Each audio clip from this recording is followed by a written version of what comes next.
Kembalinya Raja Serigala. Bab 573, Game dalam Game. Nyonya Tua Wei. Jiang Miao Miao memanggil Nyonya Tua Wei dengan namanya. Untuk sesaat, bahkan Nyonya Tua Wei sendiri tercengang. Bagaimana mungkin Jiang Miao Miao berani bersikap tidak hormat padanya? Yan Nanfei, yang berdiri di sampingnya, memiliki sedikit rasa dingin di matanya dan hendak mengambil tindakan. Tuan Tua Gao mengulurkan tangannya dan menghentikannya. Tatapan mata Tuan Tua Li tertuju pada Jiang Miao Miao. Miao Miao, tidak ada musuh abadi, yang ada hanya kepentingan abadi. Aku memang salah sejak awal dan aku mengecewakanmu. Kaulah yang paling menderita ketidakadilan di antara dirimu dan saudara-saudarimu. Tapi, ini adalah dunia di mana yang kuat memangsa yang lemah. Jika Anda bahkan tidak memiliki ambisi untuk menjadi kompetitif, maka Anda tidak akan bisa bertahan hidup di dunia ini sama sekali. Kembalilah bersama nenek dan lakukan apapun yang kamu mau. Lakukan apapun yang kau mau. Jiang Miao Miao tertawa. Kakak tertua, kakak kedua, dan kakak ketiga sudah mapan di bidang masing-masing.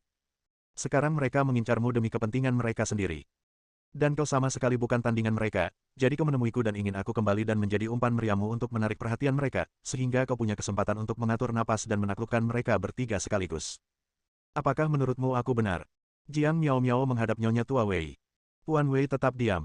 Kami semua adalah cucumu. Bagaimana bisa kau begitu kejam dan brutal hingga melakukan ini kepada kami? Mata Jiang Miao Miao memerah. Nyonya Tua Wei mengangkat kepalanya, menatap Jiang Miao Miao, dan berkata, kamu boleh membenciku, dan kamu boleh mengatakan bahwa aku kejam dan tak berperasaan, tetapi aku melakukan ini sepenuhnya demi keluarga Jiang. Kelompok di puncak rantai makanan memiliki hubungan yang rumit, intrik, tipu daya, dan teman hari ini mungkin menjadi musuh besok. Jika aku tidak membiarkan keluarga saling berkelahi dan menipu satu sama lain, maka seluruh keluarga akan hancur. Hanya saja kamu kurang beruntung. Kalau kamu tidak bisa menjadi anaknya, bagaimana aku bisa mengumpulkan jaring besar yang sudah aku buat selama puluhan tahun? Ketika Jiang Miao Miao mendengar ini, dia tertegun dan seluruh tubuhnya gemetar. Ternyata rencana Nyonya Tua Wei jauh dari sesederhana membawanya kembali ke keluarga Jiang dan menjadikannya sasaran kritikan dari ketiga saudara perempuannya. Sebenarnya, dia sudah merencanakan ini sejak lama. Dia pertama-tama membiarkan ketiga saudara perempuannya mengembangkan intrik dan tipu daya, dan membiarkan mereka terus menumbuhkan ambisi dalam keluarga. Pada saat yang sama, mereka bertiga dikirim ke berbagai bidang untuk menjadi yang terbaik di bidangnya masing-masing. Saat itu, mereka bertiga tidak akan merasa puas dengan keadaan saat ini, ambisi mereka pun muncul, dan mereka akan mencari kedudukan dan kekayaan yang lebih tinggi. Pada saat ini, Nyonya Tua Wei bangkit kembali dan menjadikannya sumbu pertikaian internal di antara ketiga saudara perempuannya. Kemudian Nyonya Tua Wei memanfaatkan situasi tersebut dan mengambil alih kekuasaan ketiga saudara perempuannya ke dalam sakunya sendiri. Dengan cara ini, kekuatan keluarga Jiang semakin ditingkatkan dan diperkuat secara tak terlihat. Jiang Miao Miao memikirkannya dengan sangat jelas. Ketika dia menatap Nyonya Tua Wei, dia tidak lagi melihat manusia, tetapi ular berbisa, serigala, harimau, atau macan tutul. Kejam sekali, dia malah menggunakan cucunya sendiri untuk memasang perangkap itu.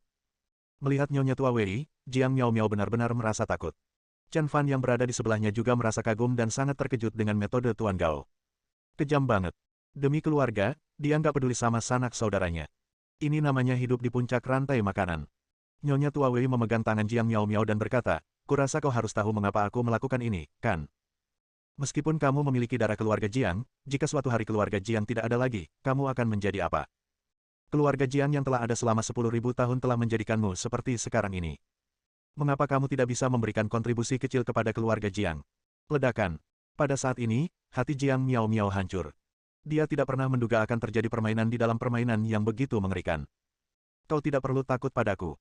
Lebih dari 20 tahun yang lalu, ketiga saudarimu menerima dukungan dari keluarga Jiang. Sekarang mereka telah meraih prestasi di bidang masing-masing. Sudah waktunya untuk melatihmu sebagai umpan meriam. Kembalilah bersamaku, aku akan memberimu kekayaan dan kemuliaan, dan kekuasaan yang tak terbatas. Kau dapat melakukan apapun yang kau inginkan. Jika kau ingin membalaskan dendam orang tuamu, mulailah membalas dendam. Aku tidak akan menghentikanmu. Nyonya Tua Wei menepuk bahu Jiang Miao Miao. Menabrak. Air mata Jiang Miao Miao jatuh. Ketika aku kembali ke keluarga Jiang, aku akan mengambil kekuasaan dan kekayaan yang kau berikan kepadaku dan mengalahkan ketiga saudara perempuanku. Kemudian kau akan dengan kejam merampas hak-hakku dan membuatku bekerja keras untukmu, dan kemudian kau akan menuaiku pada akhirnya. Apakah itu yang kau maksud? Mata Jiang Miao Miao tampak kusam. Nyonya Tua Wei mengangguk dan berkata, ya, itulah maksudku. Sesungguhnya aku sangat menghormatimu dan tak sabar untuk bertemu denganmu. Kata Nyonya Tua Wei. Apa maksudmu? Tanya Jiang Miao Miao. Saya telah meneliti kepribadian kalian berempat. Kalian adalah satu-satunya yang pendiam. Namun, Begitu kalian terstimulasi, kalian akan bekerja keras dan berusaha keras untuk mencapai tujuan kalian. Dulu, ketidakadilan dan keluhan yang kamu derita di keluarga Jiang sebenarnya disebabkan oleh Ku yang dengan sengaja meminta ketiga saudara perempuanmu untuk melakukannya. Tujuannya adalah untuk memaksakan motivasi ini dalam dirimu. Sekarang, taruhanku benar. Kau tidak mengecewakanku. Setelah kau mengetahui kebenaran dari semuanya, kau sangat ingin mendapatkan kekuatan dan kekayaan yang kuberikan padamu karena kau yakin bahwa kau dapat mengalahkan ketiga saudarimu. Pada saat yang sama, kamu telah diam-diam memunculkan sebuah ide di dalam hatimu, yaitu meraup kekuasaan dan kekayaan dari ketiga saudari itu dan mengalahkanku, sang pemenang yang duduk di atas perahu dan meraup keuntungan. Kamu ingin menguasai keluarga Jiang.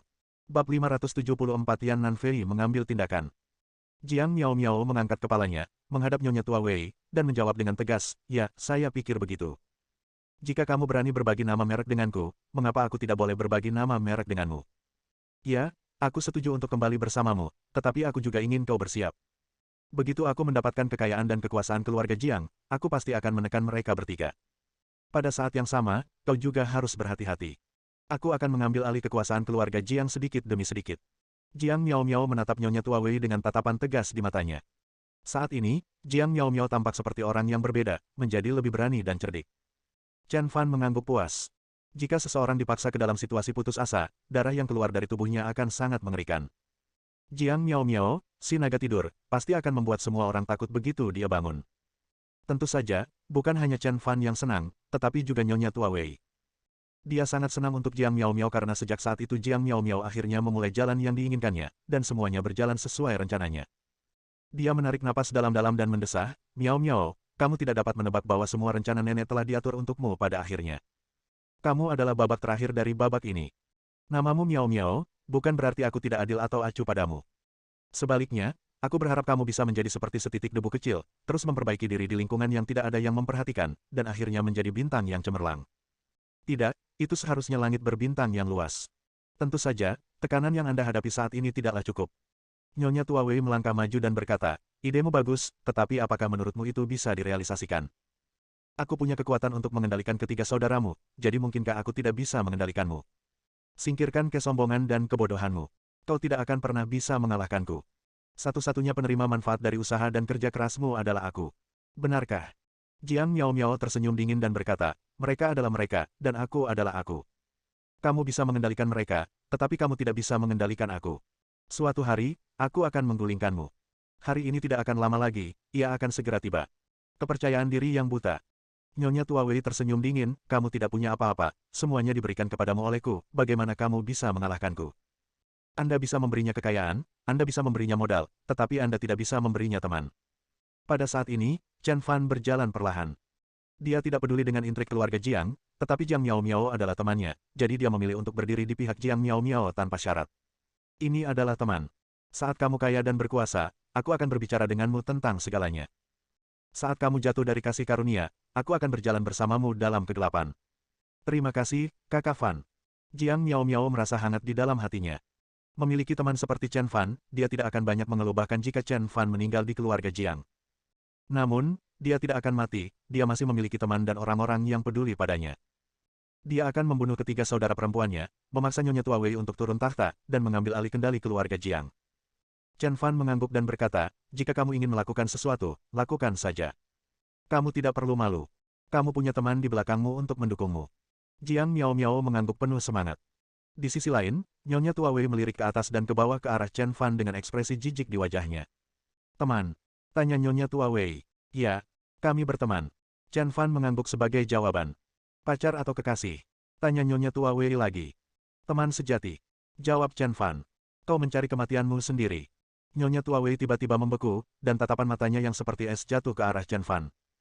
Perasaan dingin dan menindas itu menghantam Chen Fan dengan keras. Chen Fan tahu bahwa Nyonya Tua Wei sedang bersiap untuk memberinya peringatan. Namun, targetnya salah. Sebagai Raja Serigala dari Istana Raja Serigala, dia bisa tetap tenang bahkan saat menghadapi Sura, Master nomor 1 dunia. Terlebih lagi, dia hanya berasal dari keluarga Chaebol. Itu sama sekali tidak menimbulkan ancaman bagi Chen Fan. Nyonya Tua Wei juga terkejut. Penindasan yang dialaminya tidak memaksa pria di depannya untuk berlutut. Hal ini membuatnya sangat bingung, tetapi itu hanyalah kebingungan. Bagaimanapun, keluarga Jiang tidak terkalahkan di dunia, jadi mengapa mereka pernah takut pada siapapun? Dia mengalihkan pandangannya dan berkata dengan nada meremehkan, aku tidak peduli siapa dirimu atau apa hubunganmu dengan Miao Miao. Jika kamu ingin hidup, tinggalkan saja Miao Miao. Miao Miao adalah naga dan burung phoenix di langit, dan kamu hanyalah seekor anjing di bumi. Kamu harus mengerti bahwa naga tidak hidup berdampingan dengan ular. Meninggalkan Miao Miao akan baik untukmu dan dia. Lagi pula, aku bisa membeli hidupmu hanya dengan jepit rambut. Aku harap kamu bisa melihat situasi saat ini dan bertindak sesuai dengan itu. Ini adalah ancaman yang nyata. Di mata Nyonya Tua Wei, Chen Fan, dengan cara berpakaiannya dan penampilannya yang seperti pengemis, tidak layak menjadi teman Jiang Miao Miao. Kamu tidak punya hak untuk mengganggu jaringan kontakku. Jiang Miao Miao melangkah maju dan berkata. Chen Fan menggelengkan telinganya dan berkata sambil tersenyum, Nyonya Besar Wei, Anda bertanggung jawab atas segalanya, dari surga hingga bumi dan para dewa. Bukankah Anda terlalu ikut campur dalam banyak hal? Apakah Anda Kepala Kasim? Ya, Kepala Kasim setidaknya seorang Kasim, jadi kamu harus dianggap sebagai pengasuh, seperti Nani Rong. Mendesis. Sekilas niat membunuh terpancar di mata Nyonya Tua Wei, dan Yan Nanfei yang berdiri di sampingnya tiba-tiba membuka matanya yang tertutup. Nyonya Tua Wei sangat mulia, beraninya kau berbicara kasar dan mempermalukannya. Kurasa kau sudah bosan hidup. Setelah mengatakan itu, Yan Nanfei berubah menjadi pedang tajam dan meninju ke arah Chen Fan. Ambil nyawamu. Bab 575 Hadiah Harta Karun. Ledakan. Sebelum tinju Yan Nanfei tiba, ia terlempar mundur dan mendarat dengan keras di depan Nyonya Tua Wei. Yan Nanfei tercengang oleh pemandangan ini, dan Nyonya Tua Wei juga tercengang. Yan Nanfei adalah pengawal pribadinya.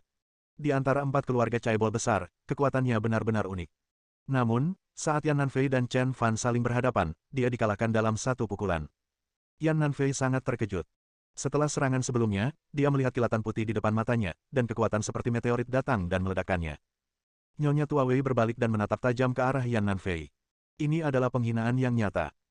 Dia, seorang tuan dari keluarga Jiang, justru dikalahkan oleh seorang laki-laki yang berpenampilan seperti pengemis dan pakaiannya berharga kurang dari 200 yuan di tempat kecil seperti kota Sanjiang. Menghadapi, di mana reputasi keluarga Jiang akan ditempatkan. Yan Nanfei, apa yang sedang kamu lakukan? Ada ketidakpuasan yang mendalam dalam suara Nyonya Tua Wei. Nyonya Tua, beri aku kesempatan lagi dan aku akan membunuhnya. Yan Nanfei juga merasa malu. Kekuatannya berada di puncak di antara 4 caibol utama, tetapi meskipun begitu, dia masih dikalahkan oleh sampah di depannya. Dia menahan amarahnya. Yan Nanfei punya ciri khas, ia harus bangkit lagi dari tempat ia terjatuh. Chen Fan tersenyum tipis, lupakan saja, kamu bukan tandinganku. Mata Yan Nanfei menyipit, penuh dengan niat membunuh. Aku hanya ceroboh tadi. Aku pasti akan membunuhmu kali ini. Setelah mengatakan itu, Yan Nanfei bergegas menuju Chen Fan lagi. Namun, detik berikutnya, ledakan. Yan Nanfei berguling seperti bola. Ia berguling 6 kali berturut-turut, dan setiap kali berguling satu putaran ia mengeluarkan teriakan, yang berubah menjadi pemandangan yang indah. Wah! Yan Nanfei berguling tepat di depan Nyonya Tua Wei dan menjatuhkannya ke tanah. Dalam sekejap, kedua lelaki itu jatuh ke tanah. Jiang Miao Miao menahan tawanya. Sampah, sampah kotoran. Nyonya Tua Wei menendang Yan Nanfei beberapa kali.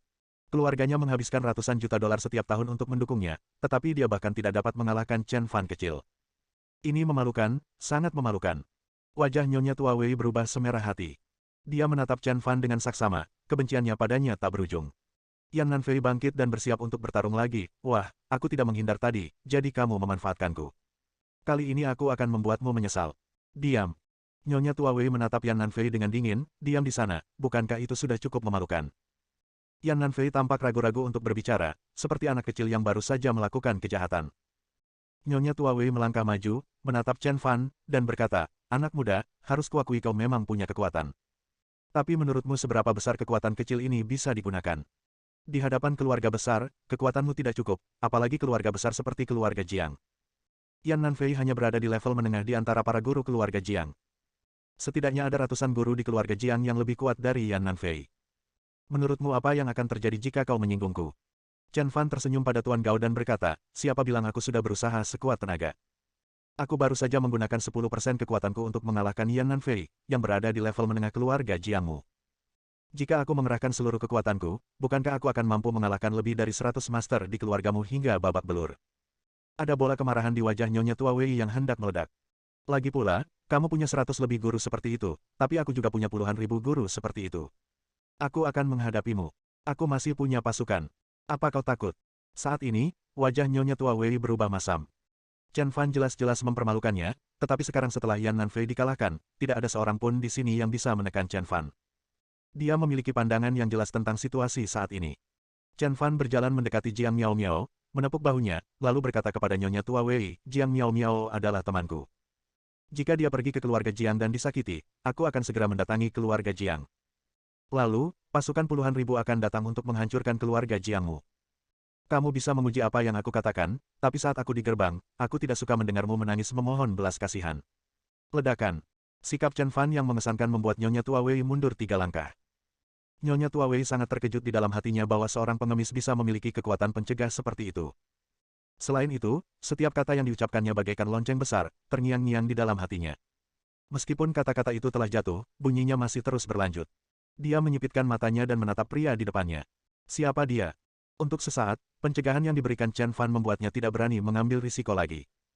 Chen Fan menghampiri Jiang Miao Miao dan berkata, apapun konsekuensinya, lakukan saja apa yang ingin kamu lakukan.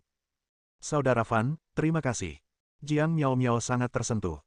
Sebenarnya, dia kembali ke keluarga Jiang kali ini hanya dengan niat untuk melawan mereka sampai mati, tetapi dorongan Chen Fan membuatnya sadar bahwa dia tidak bisa melakukan itu.